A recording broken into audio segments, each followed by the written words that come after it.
Bismillahirrahmanirrahim. Beliau berkata, ya, sabda Nabi SAW, man arafa nafsahu faqad arafa rabbahu. Sudah biasa dengar ya? Tapi kita lihat cara beliau mengartikan. Walaupun kita sudah tahu artinya, tapi kita ingin dapat berkah. Bagaimana cara Datuk Kelampayan menerjemahkan ini? Apa kata beliau? Artinya, barang siapa mengenal ia akan dirinya, niscaya, niscaya itu pasti, niscaya mengenal ia akan Tuhannya.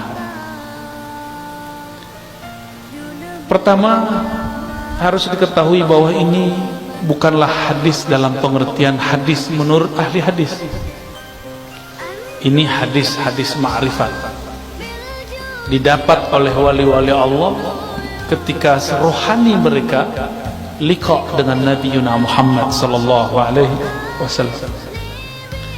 Mohon maaf, inilah perbedaan ulama wali-wali Allah para sufi dengan ahli hadis. Mereka juga sebagian wali Allah. Ahli hadis, ilmunya jika tidak didengar oleh telinga maka tidak disebut hadis. Apalagi sosoknya secara fisik sudah wafat, jika ada kalam darinya itu bukanlah hadis.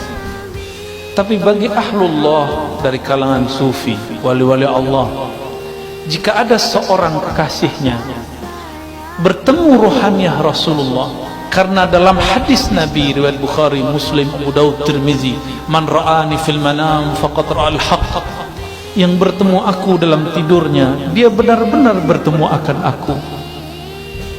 Man ra'ani fil manam fasayarani yaqza, orang yang bertemu aku dia akan bertemu denganku. Yang bertemu aku dalam mimpi akan bertemu aku dalam keadaan jaga. Berdasarkan hadis ini, ahli hadis tugasnya hanya sampai mengatakan hadis ini sahih, selesai. Tapi makna hadis ini yang meneruskan adalah ahli-ahli tasawuf, guru-guru kita, masyayikh-masyayikh kita. Apa kata mereka?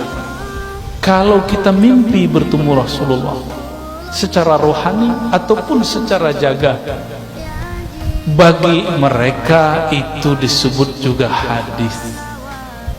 Inilah yang gak ketemu. Makanya sampai sekarang ahli hadis yang umum mengatakan di kitab tasawuf banyak hadis palsu. Karena ahli tasawuf kalau bertemu rohani Rasulullah itu tetap disebut hadis, karena Nabi dianggap tidak pernah mati secara rohani, hanya berpisah ruh dengan badannya. Jadi wajar guru-guru ini bakal dianggap sebagai halu. Tahu halu ya? Dianggap nanti sebagai penyebar hadis palsu. Bukan, kita nggak pernah mau memalsukan hadis Nabi. Berani menolak mimpi bertemu Rasul sallallahu alaihi wasallam, berani. Saya dikritik seseorang, apa kata dia? Tidak boleh cerita mimpi Nabi di depan orang. Saya tanya balik, mana dalil yang melarang mimpi diceritakan kepada orang? Justru hadis Imam Bukhari, mimpi diceritakan kepada orang, tapi orangnya yang ahli, orangnya yang ahli, li'arifin, orang yang arif. Syekh Muhammad Arsyad Al-Banjari sepertinya yang mengikuti tradisi yang ini, bahwa jika ahli rohani bertemu dengan rohaniah Rasulullah, kalam-kalam Nabi tetap disebut sabda Rasulullah sallallahu alaihi wasallam. Inilah yang membuat kenapa ahli hadis, ahli tasawuf dulu saling bertengkar sampai sekarang. Untungnya guru-guru kita juga ahli hadis, juga ahli tasawuf. Itu untungnya. Ya, beberapa sanad Sahih Bukhari kita lewat jalur Syekh Muhammad Arsyad Al-Banjari. Ya. Baik.